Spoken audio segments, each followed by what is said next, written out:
Olá, viajantes! É com muito amor e alegria que apresento para vocês mais um episódio do Pode Despertar.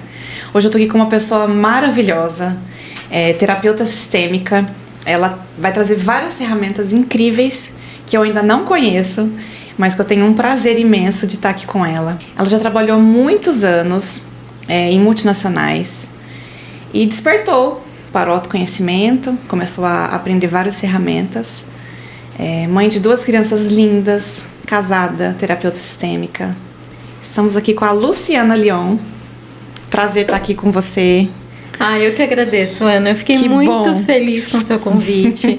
Quando você me ligou e falou, eu posso te ligar, quero falar com você, e você veio com esse convite para participar do seu podcast. Você me falou do que se tratava, que é um podcast despertar, né, levar isso para tantas pessoas. Eu fiquei muito feliz e muito agradecida com o seu convite. E obrigada pela oportunidade de estar aqui, falar um pouquinho do que eu amo, falar um pouquinho do meu trabalho. É muito bom. É uma honra, porque eu sei que estar aqui hoje é um desafio. Então, para mim é uma grande honra receber você aqui e conhecer mais ainda essas suas ferramentas que você trabalha, porque não é uma constelação em si, né? Então ela vai explicar melhor para vocês. E eu queria também falar que embaixo da descrição vai estar o @ do Instagram dela, porque vocês precisam seguir ela. Ela dá muitas dicas lá, ela ensina bastante a gente. E fala de você, como é que começou tudo isso? Bom, eu sou a Luciana, eu sou terapeuta sistêmica. Como ela disse, eu tenho 2 pequenos, sou mãe da Vicky, do Theo e de mais 12 crianças, 12 bebês que estão no céu. E começou tudo isso, tudo é amor, né? Tudo é por amor. E pela dor também, né? Então eu comecei nessa jornada através do grande amor, né, pelos meus filhos ali, e curar as minhas dores, né? Tava até comentando com a Ana, teve um episódio, né, na minha família, e quando eu olhei para esse episódio eu falei, gente, isso é uma repetição. Aconteceu comigo, tá acontecendo com meu irmão, e aí?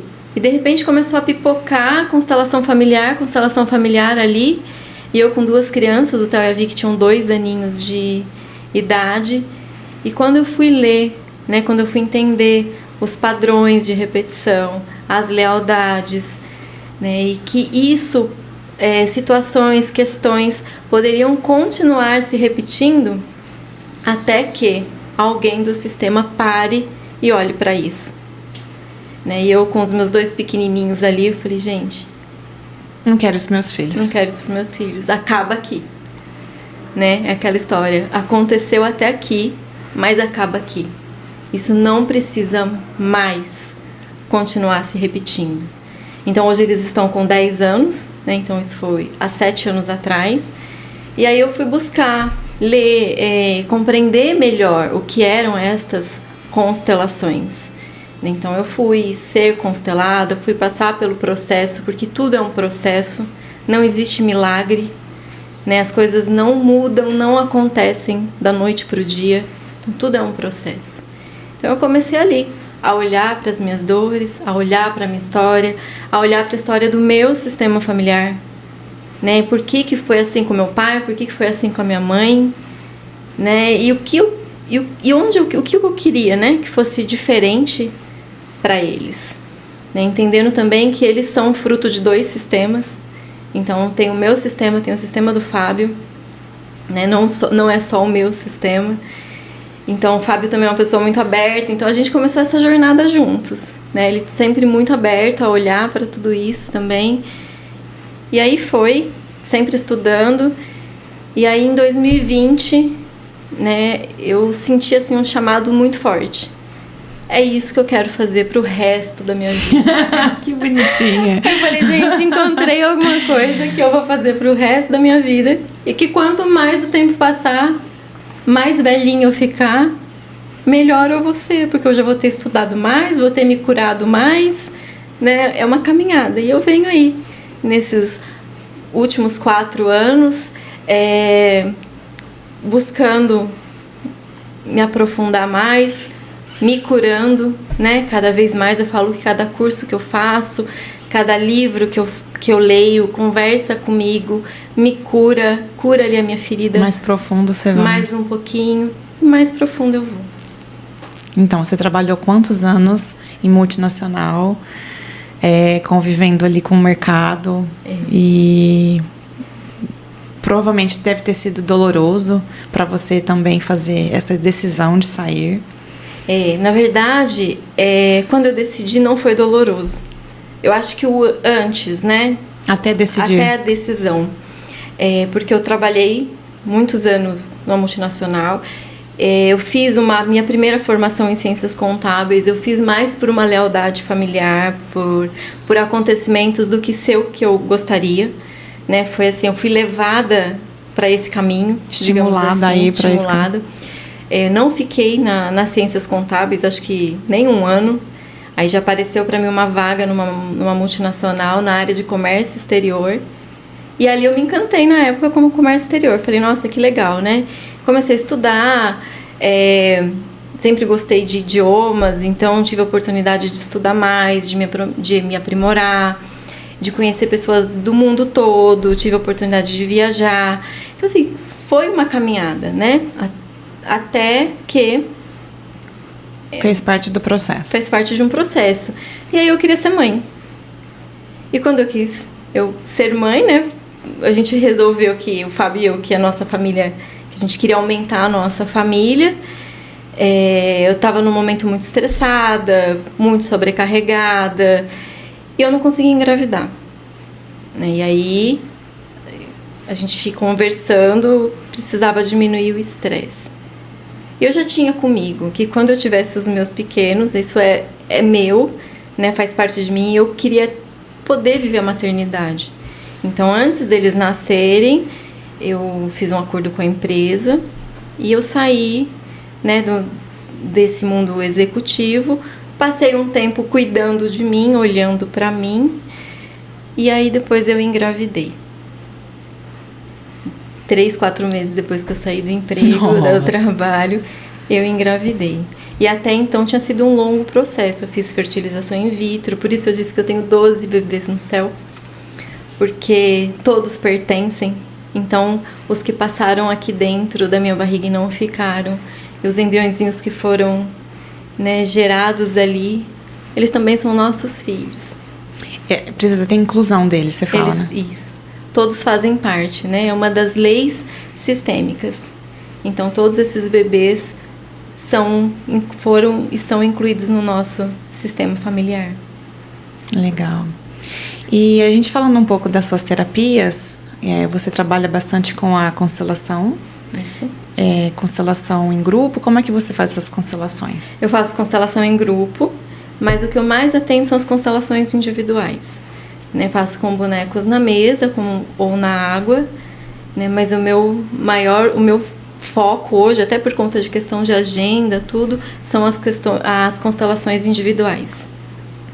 Mas eu também faço as constelações em grupo, faço workshops também. Dentro dos workshops, todos são trabalhados, todos são constelados, porque só da gente estar ali no ambiente, né, aquilo já vai transformando. A gente também já está num campo. E muitas vezes a história de um ressoa com a nossa história. Então, todos somos trabalhados, né? Interessante, Lô. E dentre as ferramentas que tem dentro da constelação que você me mostrou, vai mostrar aqui para os nossos viajantes, como que funcionam essas ferramentas? São mandalas que você estava me contando? Na verdade, assim, eu trabalho com a terapia sistêmica, também sou estudante de psicanálise, né, mas a minha grande paixão é a terapia sistêmica, né, porque a terapia sistêmica, o que ela vai nos trazer? Consciência. Então, você vai olhar a sua vida, você vai olhar a sua história, você vai olhar ao seu redor com outros olhos, né, porque tem a terapia, digamos, linear, né, que olha só a história do indivíduo, e a terapia sistêmica, ela não é linear, ela não olha só uma linha, ela vai olhar o indivíduo atrás, então ela olha a história do indivíduo, então a gente vai olhar o seu intrauterino, o seu parto, infância, até hoje. Mas além disso, a gente vai olhar o que vem mais atrás. Então, são a história dos seus pais, avós, bisavós, o que vem atrás, o transgeracional. O ancestral. E o que está na frente também, né? Porque a gente também não pode esquecer que nós também seremos os antepassados de alguém. E nós estamos sempre influenciando e sendo influenciados. Né? Então, a terapia sistêmica, ela olha o indivíduo dentro do contexto familiar. Ela não olha só para o indivíduo. Então, a gente olha para o indivíduo dentro desse contexto. Né? Então, dentro da terapia sistêmica, aí nós temos algumas ferramentas. A constelação é uma das ferramentas, né? Onde ela traz ali, através do campo mórfico, as informações que já estão ali gravadas, né, na história, as imagens gravadas, os acontecimentos gravados na história desse sistema. E quanto mais se repete, né, quanto mais um fato, uma história se repete, mais forte fica, digamos, essa imagem, essa gravação. Então tem a constelação, que é uma ferramenta incrível, maravilhosa, que o Bert trouxe aí pra gente com todo o amor, com toda a sensibilidade que ele teve ali para trazer isso aos olhos do mundo, né? Eu falo, eu sou muito grata a ele, né, por ele ter colocado isso à nossa disposição, né? Então a gente tem a constelação, a gente tem o genograma, né, o genossociograma, onde a gente tem aí escritores e estudiosos maravilhosos, onde a gente monta ali o genograma da pessoa, mas não é só o genograma, eu sou a Luciana, sou filha do Guilherme, sou filha da Dalva, meus avós... Não, a gente vai contando uma história ali no genograma, e ali no genograma também você vai identificando as repetições, as triangulações, quem entrou no lugar de quem, né? Quem de repente faltou. Então você também vai entendendo a sua história ali através do genograma. Tem a bússola, que é uma ferramenta criada por uma das minhas professoras. Então a bússola você também, dentro de um campo ali, você vai identificando. Tem as cartas sistêmicas, as falas. Então dentro da terapia sistêmica a gente tem várias ferramentas, né? Porque o que é importante? A constelação, por exemplo, o genograma, o que ele vai te trazer? Consciência. Então você vai compreender, ok, a minha questão é essa, e a consciência que eu tenho é que eu estou vivendo isso porque aconteceu isso na minha infância, mas isso da minha infância também já tinha acontecido ali atrás, eu só estou repetindo a história da minha mãe, o que aconteceu com a minha mãe, com o meu pai, ou mais atrás um pouquinho.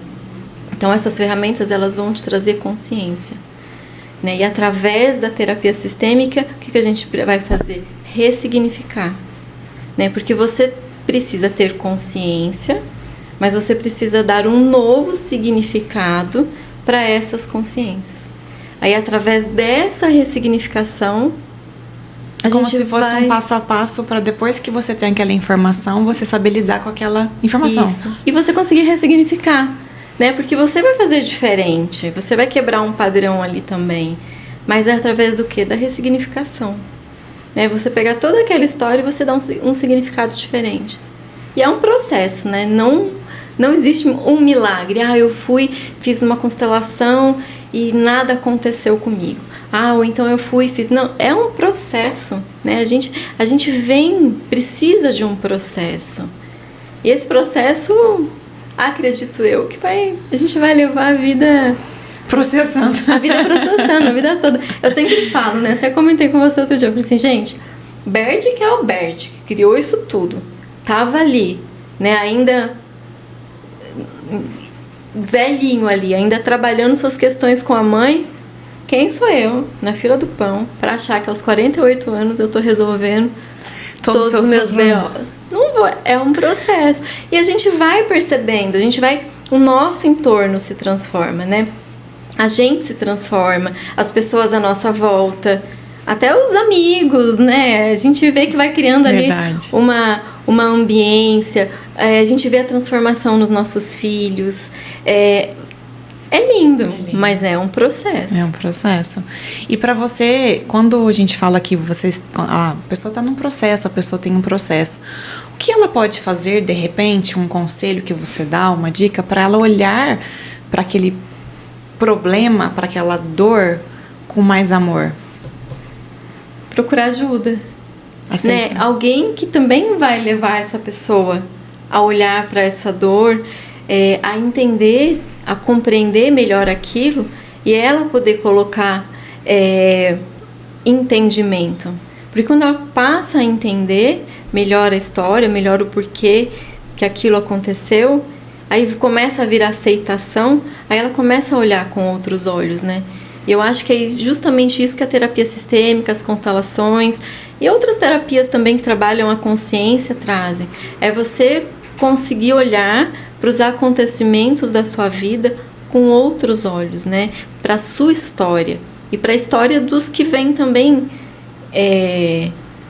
com a gente, né? Com outros olhos. Então, às vezes a gente fala, nossa, mas meu pai foi isso, minha mãe foi aquilo, né? Então, quando você para e você tira aquele pai, aquela mãe do contexto só de pai, porque a gente tem a mania de olhar para o nosso pai, para nossa mãe só como pai e mãe.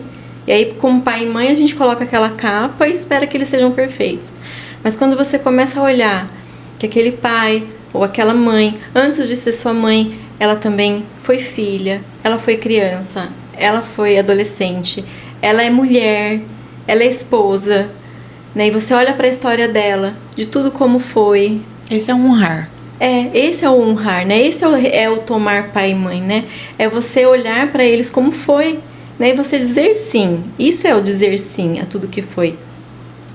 E aí você, com outros olhos, você começa a olhar com mais amorosidade para a história deles. Sem julgamento. Sem julgamento. E aí você começa a olhar para a sua história. E é um processo, né, Ana? Falando de novo do processo, né? Não é, eu fiz e agora fiz aqui a constelação, deu isso e agora eu tô honrando meu pai e minha mãe e tá tudo certo. É um processo que precisa ser vivido. E dói. Cada um tem o seu tempo, cada um tem a sua forma. Exatamente. E lembrando também que todos nós herdamos momentos e situações e crenças boas e ruins. Exatamente. E não é só olhar, o que eu acho, né? Meu entendimento, não é olhar, apontar o dedo, julgar, dizer eu sei fazer melhor, eu sou melhor e eu sou diferente disso. Exatamente. Não é? Inclusive, a gente não quer fazer diferente para ser melhor, né? Quando eu quero fazer algo, que eu quero transformar algo aqui, não é porque eu quero ser melhor do que os meus pais. Eles fizeram o que eles deram conta, né? Eu quero transformar aqui para eu ser mais feliz, para eu viver mais leve, né? Para eu passar, para eu ser digamos, um antepassado mais leve para as gerações que estão, para as gerações futuras, né? E não porque eu quero fazer diferente porque eu sou melhor. Porque eu sou melhor. A gente entra também do que a gente chama de uma arrogância sistêmica. Que lindo isso, Lu. É uma boa, não é uma analogia, mas é uma boa tomada de consciência, a gente também se colocar no lugar de um ancestral. De que daqui pra frente eu também tenho filha já, tenho sobrinhos, tenho várias coisas que podem acontecer de filhos, e eu também posso ser acusada, posso ser julgada. Então, tornar esse processo mais feliz e leve, eu acho que pelo que você falou agora, foi uma virada de chave aqui, inclusive. Eu sempre falo, às vezes eu escrevo os textos lá no meu feed, né? Eu sempre coloco, nós também somos os ancestrais de alguém, né? Nós também seremos ancestrais de alguém. E nós que já temos filhos, nós já estamos transmitindo ali para eles. A vida vem de trás, vem passando, né? E quando chega na gente, a gente transmite aqui. A gente não transmite só a cor dos olhos, o cabelo, o formato do rosto. A gente também transmite a história dos nossos antepassados. A gente também transmite a nossa história aqui, o que a gente viveu, né? Então, se a gente puder parar e pensar, poxa vida, eu também sou um ancestral, né? Então eu também preciso olhar para mim. Lá atrás a gente olha, não é para julgar, né? A gente olha para a história, a gente volta atrás, é para a gente compreender, compreender a nossa história. Então a gente volta no passado para compreensão. E aí o que eu vou fazer com tudo isso? Eu vou transformar. E aí, uma das mandalas que você trabalha, se diz sobre isso, né? Essas energias. Isso. Conta pra gente. Essa é uma das ferramentas que eu trabalho, né? A mandala sistêmica. Foi criado pela Patrícia Naves, uma das minhas professoras. E essa mandala, nós olhamos a energia da pessoa num período de tempo. Então, por exemplo, agora, começo do ano, muita gente vem para fazer a mandala. Então, eu olho um período aí de janeiro a abril, né? Qual é a energia que a pessoa tem nesse período em 12 áreas da vida dela. Então a gente começa pela área do self, né? Como tá a minha energia hoje, a energia do meu eu, do meu self, passando para a energia que eu tenho para negócios, patrimônio, dinheiro, pai e mãe, a minha saúde emocional, como tá a minha energia para mudanças, né? Para novos projetos, mudança de carreira, mudança de cidade, mudança de país. Né? Quais as mudanças ali que eu quero fazer? Qual é a energia que eu tenho nesse período para esta mudança? Né? Então, a gente tem aí a casa dos relacionamentos. Como é que está o relacionamento que eu estou? Qual é a energia que esse relacionamento tem nesse período? Que eu tenho nesse relacionamento nesse período? Né? A gente tem uma casa que é a casa do karma. O que ainda é muito difícil para mim, mas que eu tenho energia para trabalhar nesse período, né? Nesse período eu estou com a energia mais forte que eu posso trabalhar. Porque se a gente não vai trabalhando as nossas questões, é como se a gente também não tivesse força para colocar essas 12 áreas da vida para girar. Para acontecer. Né? E uma vai dependendo ali da outra, né? E a mandala, ela traz também as suas forças. Ela não traz só o que você precisa trabalhar, mas a gente também tem forças que às vezes a gente não está acessando. Não reconhece. Então a minha jornada, né, o que eu aprendi com a minha jornada já me trouxe alguma força, já me traz alguma coisa que eu consigo sim. Eu já tenho força para romper esse padrão, eu já tenho força para quebrar essa crença, então para olhar para uma outra questão. Então a mandala, ela traz o que você precisa trabalhar, mas ela também traz as suas forças. Ela também te mostra onde você tem força também, para você se colocar em movimento. Uhum.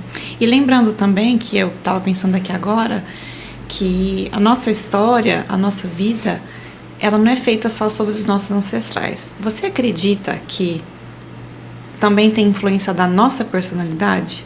Ou você acha que é realmente baseado em ancestralidade? Não, a gente tem.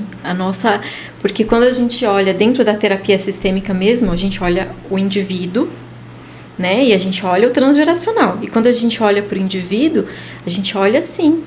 o que aconteceu comigo, que é meu, ali enquanto eu estava sendo formado ali no útero da minha mãe, né? Então, tenho influência da energia que estava minha mãe enquanto eu estava ali no útero? Tenho influência do meu pai, mas eu também tenho ali situações que já são minhas, né? A história do meu parto, como foi o parto, como foram os primeiros anos da minha vida ali, né? Que todo mundo fala tanto da importância dos 7 anos, né, dos primeiros 7 anos. Então, eu também tenho uma história que é minha, que é a história biográfica. E eu acredito sim que isso também influencia a nossa vida, a nossa personalidade, né, a formação ali do nosso caráter. Isso também é nosso, né? Então, somos influenciados também pela nossa história. Então, a gente tem a história dos nossos antepassados, né, a parte transgeracional, e a gente tem o que é nosso. Né? Então, por exemplo, eu sou estudante de psicanálise. Então, na psicanálise a gente estuda o quê? O indivíduo do nascimento, né? Passando pelas fases ali psicossociais, do meio que ele vive. Do meio que ele vive, né? Psicossexuais ali, que o Freud traz bastante. Então, a gente até hoje, né? O que aconteceu na minha vida até hoje. Então, a psicanálise, por exemplo, ela não vai no transgeracional. Ela estuda a formação de caráter do indivíduo. Então, do primeiro, as fases ali, né? A fase oral, a fase fálica. Então, vai estudando todas as fases, mas do indivíduo. Então, a gente junta tudo isso. E também, eu fico pensando aqui que muito pode ser de ancestralidade também, do indivíduo como um todo. E a mente também, né? Então, às vezes acontecem certas coisas na nossa vida que a nossa interpretação naquele momento não seria a que o momento está querendo nos passar, e aquilo a gente mesmo faz mal pra gente. Sim. E nos conecta com uma força negativa, não sei como que vocês falam isso, e criam muros, talvez, entre os nossos familiares, os nossos amigos, as nossas relações. A interpretação que nós damos aos fatos, né? Isso. E isso, Ana, acontece desde a gestação. Porque, por exemplo, digamos que minha mãe está grávida de mim e ela está passando por um momento difícil, acontece alguma coisa. Ali dentro, eu sinto essa dificuldade da minha mãe, eu tenho esse sentimento, né? Eu consigo sentir o que ela está sentindo. Eu posso interpretar que ela está me rejeitando.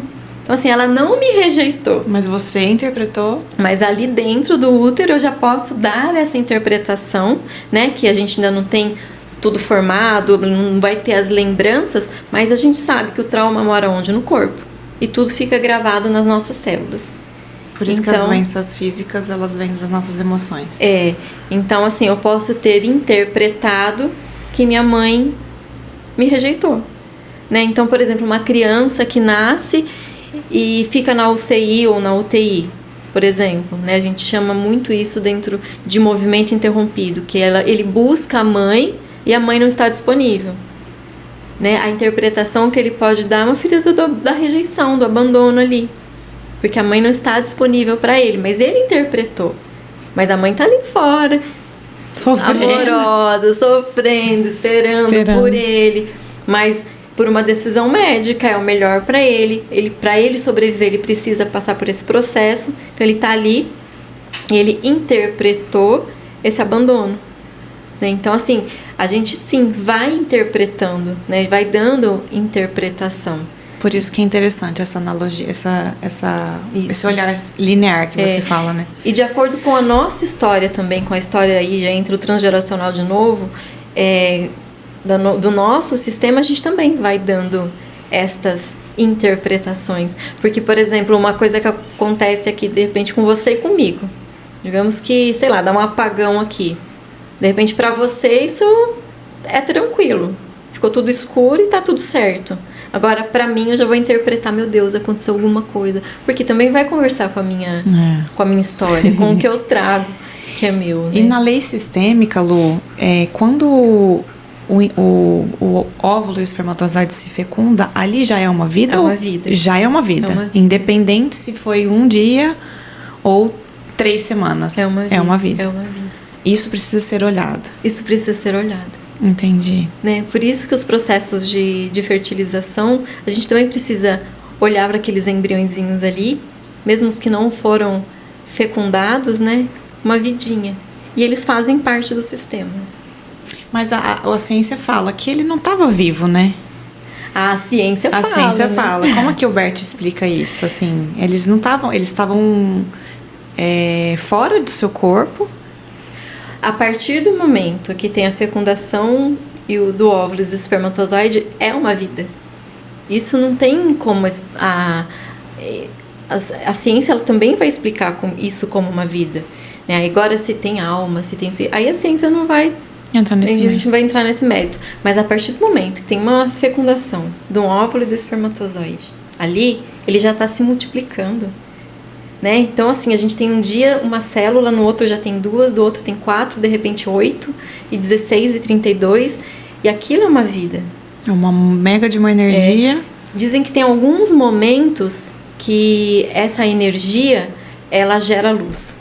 Um dos momentos é quando tem a fecundação do óvulo e do espermatozoide. Se a gente conseguisse ver, ia ter uma explosão de luz. Se eu não me engano, um outro momento é quando o bebê nasce.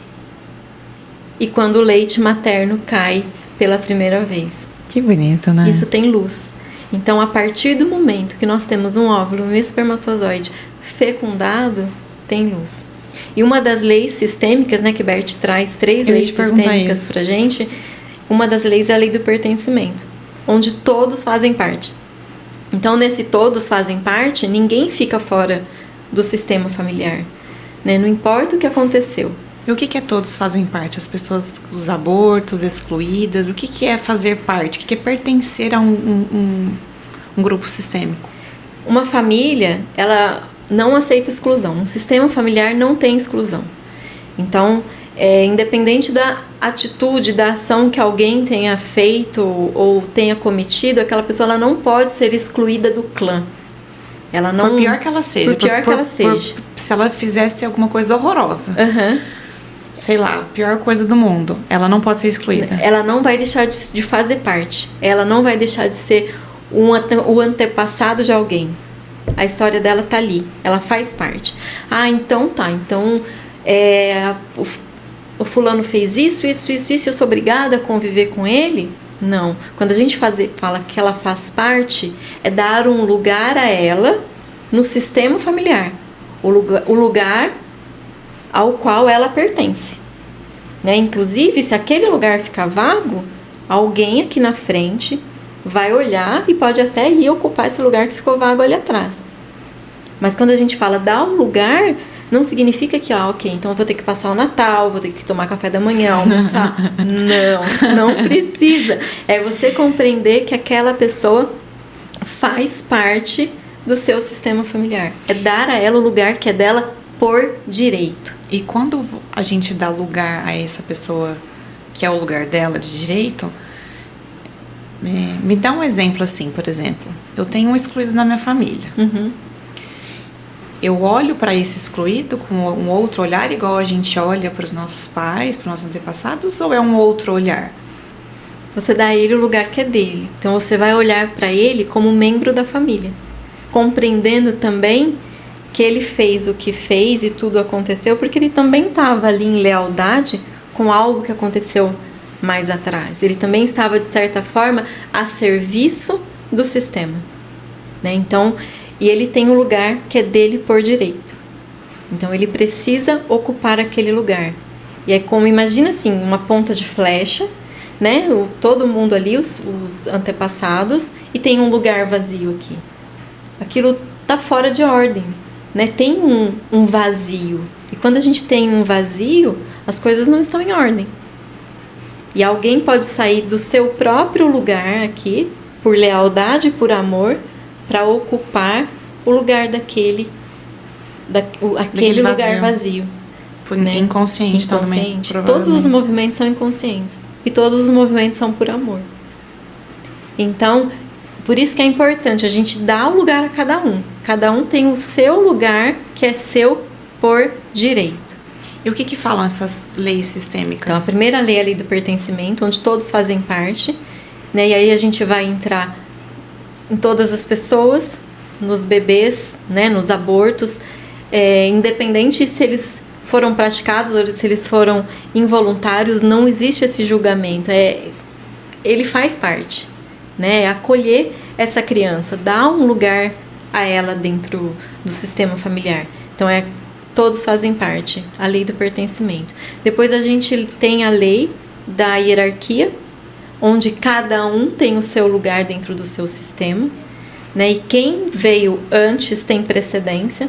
Dentro de um sistema, por exemplo, os meus pais são maiores do que eu. Diante dos meus pais, eu sou pequena. Eles vieram antes de mim, eles têm precedência. Mas a minha prioridade é o meu sistema que está aqui na frente. São os meus filhos e o meu marido. Diante dos meus filhos, eu sou maior. E com o meu marido, nós somos iguais. Nós chegamos juntos, ao mesmo tempo, para formar esse sistema. Então, a segunda lei é da hierarquia, onde um não pode ocupar o lugar do outro. Senão a gente vai gerando aí o que a gente chama de, dentro do olhar sistêmico, de emaranhamentos, né? Que são aqueles... Quando o filho casa com a mãe. Porque às vezes o que acontece? Um pai e a mãe. Aí o pai vai embora. Ou o pai falece, ou acontece alguma coisa. Esse filho aqui na frente, que é o filho, né? Ele tá no lugar dele de filho, ele é puxado para esse sistema, né? De repente puxado... Por honra. Por honra, né? Por lealdade, por amor. Ele vem ou ele é puxado para assumir um papel que não é dele. Então ele sai do lugar dele de filho e entra aqui no lugar do pai, né? Para cuidar da mãe, para cuidar dos irmãos. Então, hierarquicamente, ele está fora do lugar dele. Então, o que pode acontecer com uma pessoa que assume esse papel na vida pessoal dela? É pesado, né? Quando você tá no seu lugar, é leve. Se você tá assumindo o lugar de outra pessoa, você tá carregando um peso que não é seu. Então, um exemplo. Um filho que saiu aqui do lugar dele e assumiu o lugar com o pai. Né? Ele tá assumindo o lugar do pai. Né? A gente ainda fala assim, ele está casado com essa mãe. Né? Não na forma sexual de falar, mas na forma energética. Então ele está aqui assumindo um papel que não é dele, casado com a mãe, e ele está o quê? Indisponível para a vida dele. Então é uma pessoa que vai estar indisponível para relacionamentos, é uma pessoa que não vai estar olhando para frente, olhando para a vida dele. Então ele já está aqui, né, preso aqui, num lugar que não é dele. Que além de ser muito pesado, não é dele, né? É, exatamente, é pesado. É pesado, né? É pesado. No nosso lugar é leve. Né? Quando você vai fazer alguma coisa, você vê que aquilo não tá leve, sempre se pergunta, eu tô no meu lugar? Esse é o meu lugar? Verdade. E nós, filhos, a gente tem que estar sempre se policiando, né? Pra não sair do nosso lugar. Às vezes no nosso relacionamento também, não entrar ali no lugar de mãe do marido, o marido no lugar do pai, da esposa. A gente, de repente, não puxar os nossos filhos, que também a gente pode colocar ali nos nossos filhos as nossas carências, as nossas feridas ali com os nossos pais e puxar os nossos filhos para um lugar que não é deles, que fica mais pesado, né? Então, assim, cada um tem o seu lugar. Né? Às vezes a gente está conversando coisas de adulto, assim, às vezes eles são muito curiosos, né? Às vezes você não vê nem que eles estão perto. Que você falou? Eu falo, isso aqui é assunto papai e mamãe. Né? Você vai pro seu lugarzinho aí de criança. Você é só uma criança, né? Porque a criança, ela também, por amor, ela também pode vir por um papel de querer salvar um pai, querer salvar a mãe. E também é muito pesado. Então é aquela história, a criança também só pode ser só uma criança, né? Verdade. E a outra lei é a lei que rege os relacionamentos, que é a lei do equilíbrio entre o dar e receber.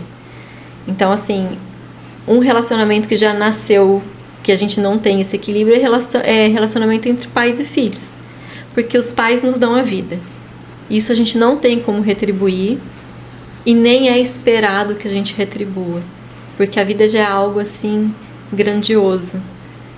Né? E os pais nos dão a vida, e como a gente vai equilibrar isso? Passando a vida à frente. Então eu recebi a vida dos meus pais, vou passar para os meus filhos, vou fazer pelos meus filhos. Mas eu não tenho filhos. Ok, não quero ter filhos, tudo certo, faça por alguém, né? Por uma instituição, faça por você, né? Qual que é a melhor forma de honrar um pai e uma mãe? Cuidando do filho deles. Então, cuide de você. Então você não vai ter filhos? Ok, cuide de você mesmo. Porque às vezes não pode ser, às vezes as coisas não são veladas, não são ditas. Os pais querem sim ver os filhos felizes. Os pais querem que seus filhos prosperem, voem, sejam. Porque o pai e mãe sabem a capacidade deles. Sim. Ninguém conhece mais você do que seu pai e sua mãe. Claro que você mesma, mas... E depois que você se casou, você se tornou outra pessoa, obviamente. Mas o pai e a mãe sabem o potencial dos filhos.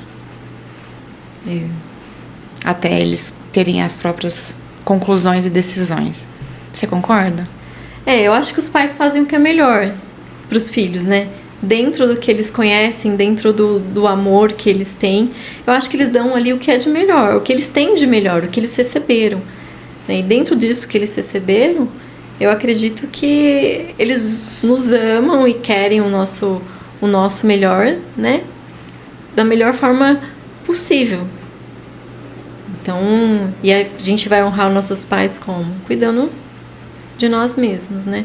E agora, nos outros relacionamentos, amizade, trabalho, namoro, casamento, aí é preciso um equilíbrio de troca. Onde um dá, quem recebeu dá e dá mais um pouquinho, a gente vai trocando. né? Porque uma relação também onde só um dá e o outro só recebe é uma relação disfuncional, né? E a gente percebe que muitas vezes esse não dá de volta, ou porque ele não tem, ou porque ele não quer se comprometer, né? Alguma coisa ali com a história dele também conversa, ele não consegue manter esse equilíbrio, né, de troca. E geralmente quem recebe demais, a gente vê que ele acaba uma hora ou outra indo embora, né? Ele dá um jeito ali de sair dessa relação. Porque ele também, de forma inconsciente, ele sabe que ele tem uma dívida que ele não vai conseguir pagar, né? Ele não vai conseguir... Recebi tanto, eu não consigo retribuir. Exato, tipo ele isso. não vai retribuir. Ele recebeu muito e não retribui. Então a gente precisa sempre estar atentos, né? Com o equilíbrio de troca dentro das nossas relações. E uma relação de marido e mulher, uma relação de troca entre dar e receber, você tem algum conselho para os casais que estão começando ou que... Para vários, né? Acho que um bom discurso para quem está numa relação. Eu acho que é preciso observar esses equilíbrios, né? E às vezes esse equilíbrio não é na mesma moeda e do mesmo tamanho, mas, por exemplo, às vezes o marido te dá um presente, você não precisa retribuir um presente do mesmo valor, mas um jantar, alguma coisa que ele goste, né? É preciso caminhar junto e é preciso estar atento a esses equilíbrios, né? Olhar e ver, poxa, eu tô dando demais, eu tô recebendo demais. E é interessante que a gente, às vezes, né, dentro dessa terapia sistêmica, a gente sempre... A maioria das pessoas vem e acham que estão sempre recebendo muito. Né? E, de repente, a gente para e olha sempre e fala se sente assim... insuficiente nas relações. Né? Para e olha e fala assim, nossa, mas eu tô recebendo bastante. Então, olhar para esses equilíbrios, né? É muito importante num casamento... numa relação que esteja equilibrada, que tenha essa troca. Então você tem essas duas mandalas que a gente estava conversando. Isso. A plataforma de mapeamento, que é um mapeamento que a gente faz desde a sua ancestralidade, né? O que aconteceu na sua ancestralidade, no seu primeiros 7 anos, depois no segundo setênio, terceiro, quarto, tudo que aconteceu. Por que é dividido por setênio? E que vem influenciando, porque são os nossos ciclos, né? Então a gente tem ali de 1 a 7 anos, a gente tem uma fase, depois de 7 a 14 anos a gente tem outra fase, ali na adolescência, depois a gente vai... Do 1 ao 7, a gente... É a nossa primeira infância. A gente entende que é um momento muito que o filho está próximo da mãe. Isso, é o momento da nossa formação, né? Onde a gente tem ali a formação, a nossa formação de caráter, a nossa formação... tudo acontece ali de 1 a 7 anos. Quando a gente fala dessa parte de esferas, de 1 a 7 anos, a criança está na esfera da mãe. Então, ela está energeticamente na esfera da mãe. Depois de... Isso não impede do pai estar junto. Não, né? O pai... É importante que o pai esteja junto, mas digamos que ele está ali sendo cuidado pela mãe, né? Ali, digamos, sabe aquela história na barra da saia da mãe? Ele está ali pertinho da mãe, né? Sendo... amado, a mãe ela vai transmitir o amor, a criatividade. Então é importante que a criança... O que significa a mãe na vida de uma criança? É o merecer? A mãe é tudo, né? Assim, o que é a mãe na vida de uma criança? É um amor maior, né? A mãe é quem gesta, quem cuida ali nos primeiros anos, né? Mas é importante que a criança tenha a figura do pai ali, né? Uma figura masculina presente. Então, de 1 a 7 anos, a criança está ali na esfera da mãe, depois a criança passa para a esfera do pai, né? E é preciso que a mãe faça essa liberação também, para que a criança vá para a esfera energética do pai, né? Então, com a mãe, ela vai aprender, ela está ali sendo amada, ela vai aprender a criatividade, o cuidado, e aí com o pai ela vai aprender a ir para a vida. Então, a menina vai aprender com o pai sobre relacionamentos, o filho vai aprender a empreender. Então, é a energia paterna, né?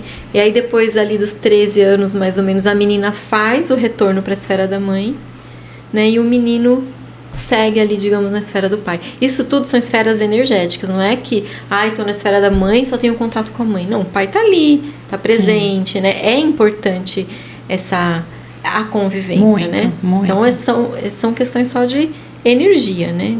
As esferas. Esferas, interessante essa palavra. Porque você não exclui o outro, você não isenta o outro da responsabilidade dele, né? Não. É importante a criança ela ter o pai e a mãe durante a formação, né?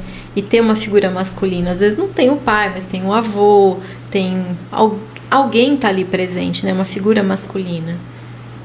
E aí, quando a gente, por exemplo, um avô que se coloca numa situação de pai de uma criança, que o pai e a mãe se separaram, ou aconteceu alguma outra coisa, ele também ocupa um lugar que não é dele, ou é só energeticamente que isso funciona?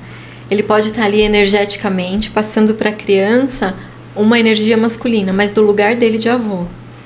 Né? Se ele ocupar um lugar de pai, ele está ocupando um lugar que não é dele.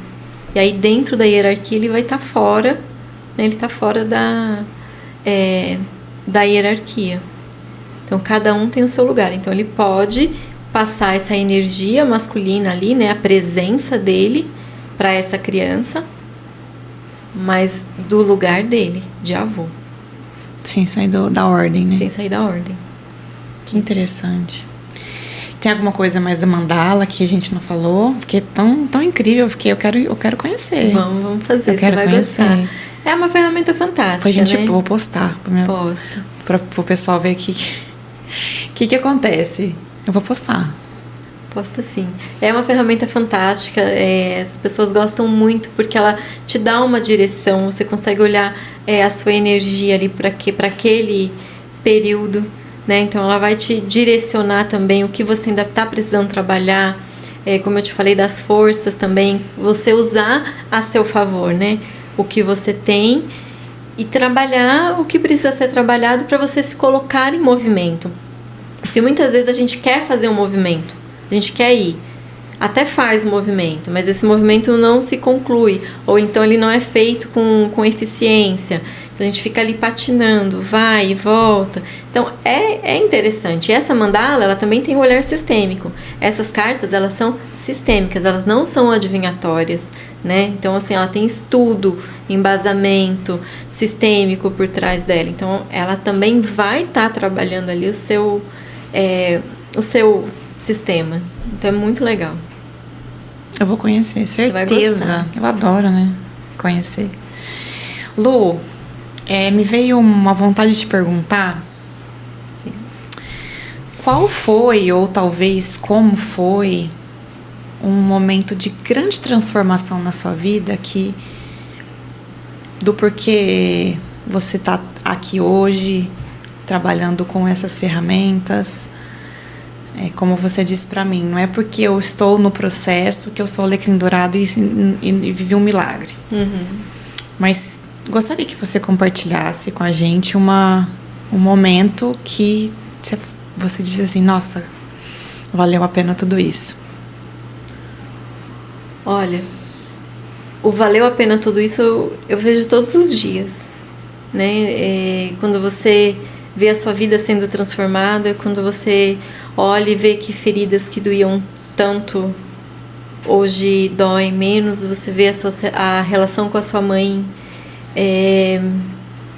muito melhor, porque quando a gente fala de relação a gente não fala de amor, né? Às vezes o amor é muito grande, mas existem feridas.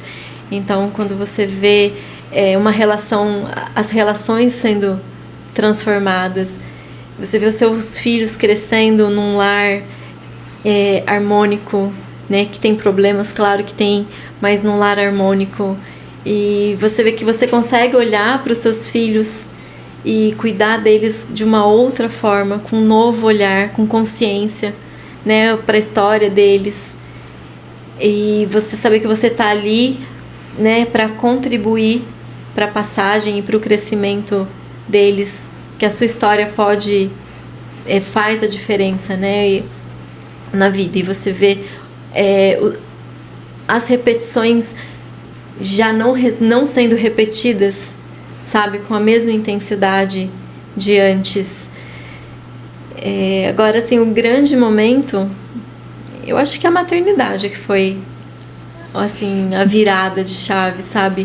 A transformação. E você entender que você não pode curar o outro, Você precisa olhar pra você. Nossa, que bonito isso. Né? Você precisa curar você. Não adianta eu querer curar o meu filho. Não adianta eu querer sarar as dores do outro se eu não consigo olhar para as minhas dores. E a maternidade me fez olhar para tudo isso, para as minhas dores, sabe? Para quem eu sou. E quando a gente fala assim, né? Nossa, as minhas dores, o que eu sofri, o que eu passei.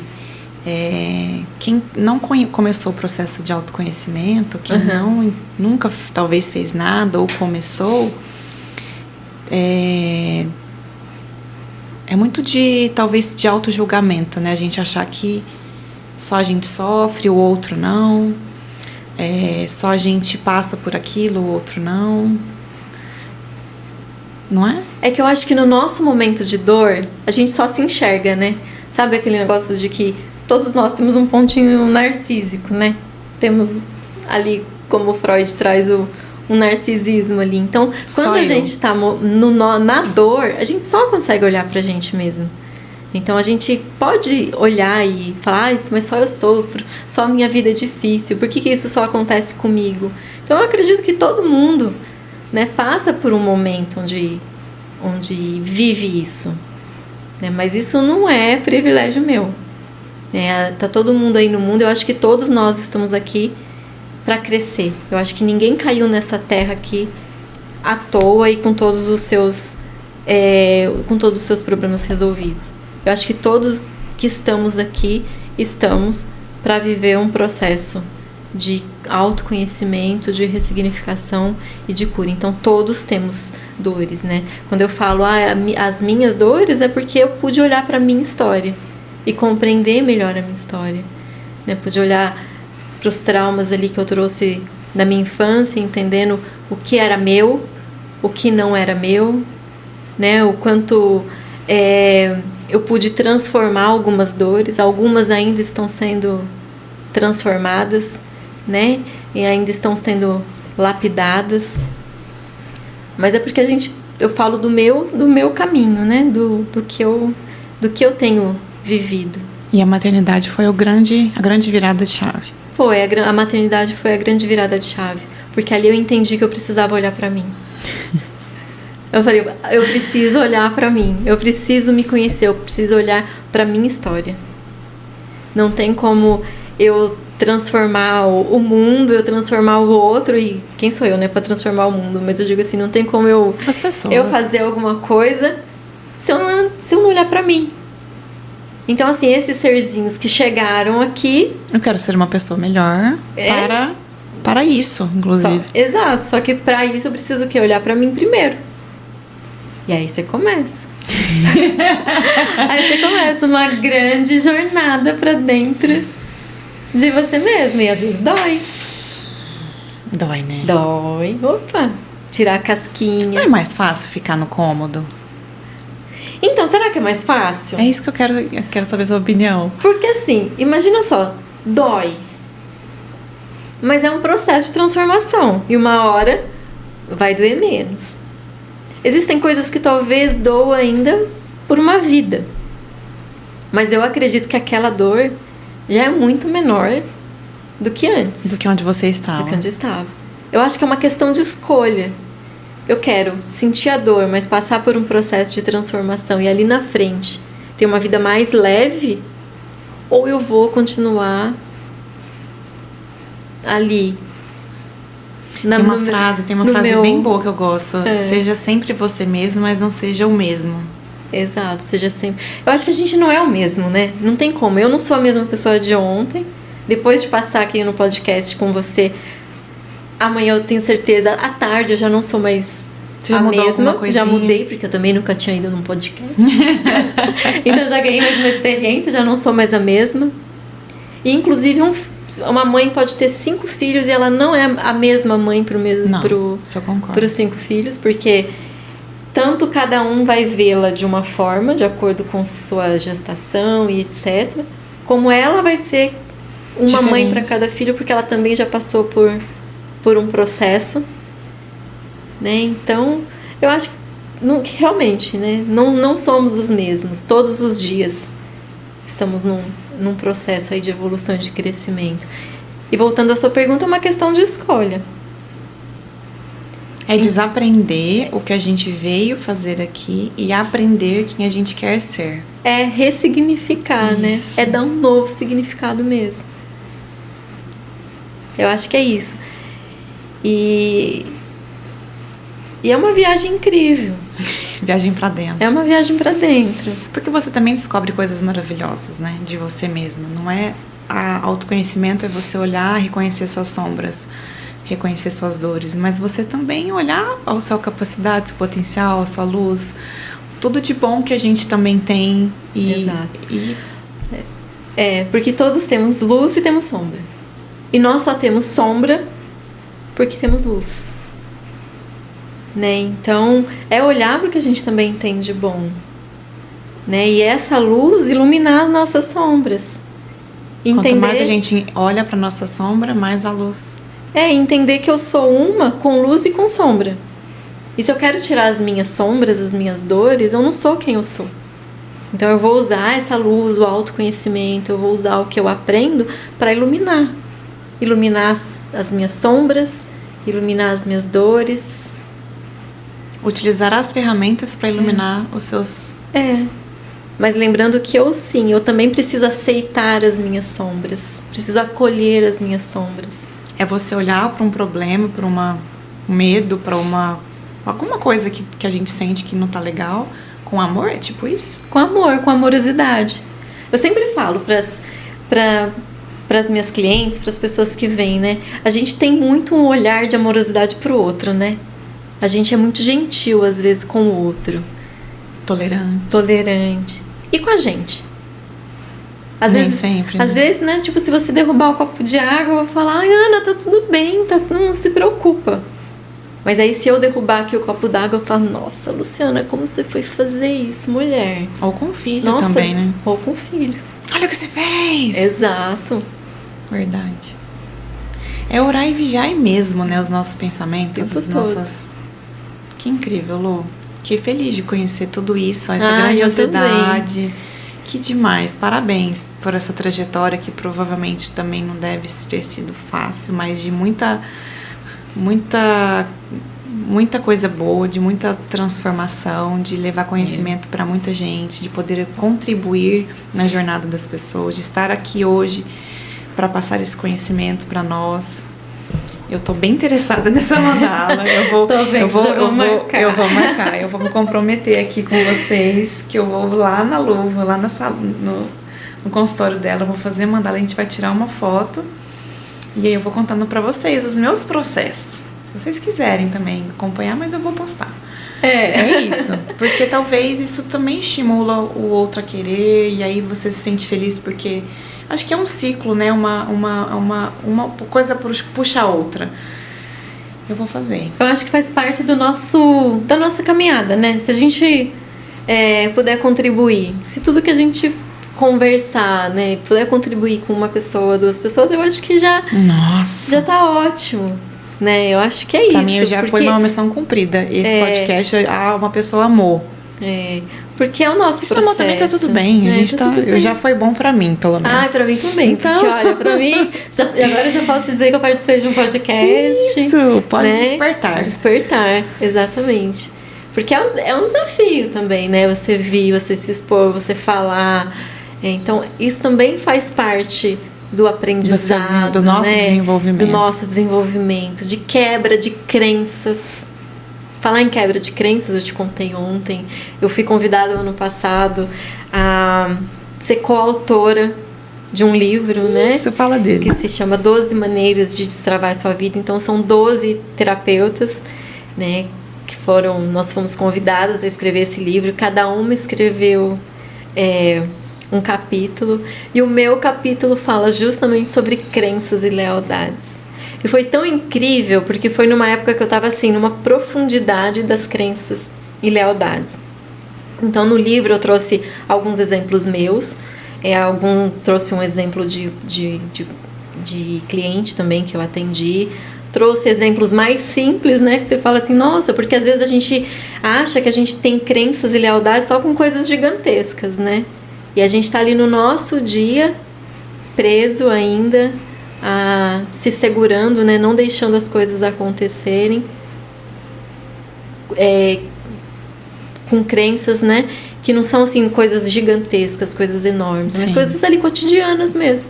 E a gente não realiza, a gente não faz por conta de crença e lealdade. Eu acho que quando você sabota, você arruma uma desculpa que não quer ir, que amanhã eu faço, amanhã eu resolvo, eu não sou capaz. A gente sempre tem desculpa para dar, para não acordar, para não fazer. A Luciana pode ajudar você. Muito. Provavelmente vai... E com certeza desbloquear uma chave que vai fazer um pequeno... Uma coisa pequena, talvez. Vai surgir coisas de potencialidade maior que você possa imaginar. E é sobre isso. São coisas que a gente acha que é tão grande e que é tão pequeno para você olhar, tal, colocar energia, pronto. Porque às vezes a gente se segura, a gente não tem a consciência de que a gente está se segurando, de repente até para não perder o pertencimento, né? Para continuar fazendo igual os nossos antepassados, os nossos pais, e a gente está dando desculpas ali. Então, por exemplo, quero abrir um podcast, quero fazer alguma coisa, mas não faço, e eu procrastino, mas eu procrastino por quê? O que vem depois? Às vezes, o que vem depois que eu der o primeiro passo é o que me assusta, é o que eu tenho medo.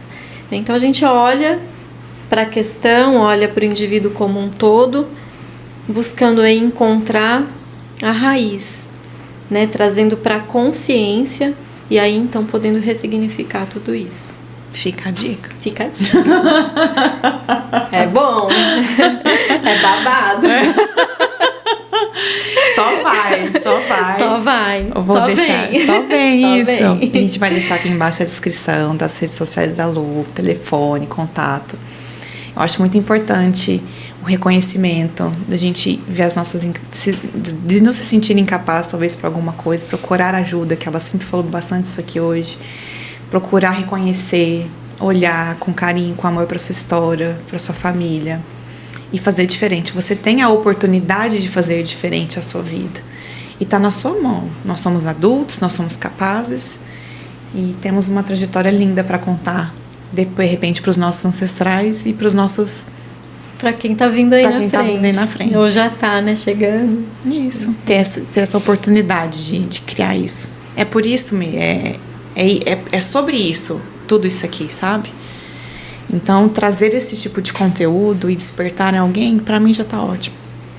E eu agradeço, Ana, agradeço pela oportunidade, agradeço pelo convite, por falar um pouco do meu trabalho, da minha história. Eu faço com muito amor, né? Algo que realmente conversa com a minha alma, conversa... tudo que eu estudo, que eu trago para os meus clientes, que eu trago para as pessoas, é algo que conversou profundamente comigo primeiro. E eu agradeço. Eu confio muito em você, né? À toa que você está aqui, porque eu confio muito no seu potencial, na sua capacidade, em tudo que eu já ouvi de você, das nossas conversas, como amiga, como cliente, como uma pessoa que sempre traz uma palavra que no dia a dia que faz um sentido, sabe? Então, para mim, essa troca é muito importante. Eu também agradeço você ter aceitado de estar aqui hoje, participando da minha trajetória, participando desse meu novo sonho, desse meu novo projeto. E eu não sei onde vai dar isso, mas também é feito com muito amor. Muito amor. Eu posso sentir. Eu falei pra você. Eu também sinto. E eu sei que isso vai dar frutos, né? Eu acredito que todas essas pessoas que você está trazendo, alguém vai se identificar com uma coisa, com outra, com uma terapia, com outra. E é o que conversa com a alma, né? É o que toca a sua alma. Eu tenho certeza que você vai tocar muitas almas.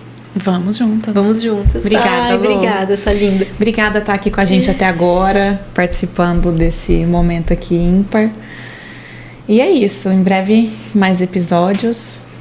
E gratidão a todos que estão aqui Ai, obrigada. Visíveis e não visíveis. Ai, obrigada. E pode me convidar de novo que eu volto, tá bom? Não, a gente vai falar mais. Eu gostei. Soltou a cordinha dela, eu já gostei. era. Você vem, tenho certeza. É isso, gente. Um grande beijo. Muito obrigada. Obrigada. E até a próxima.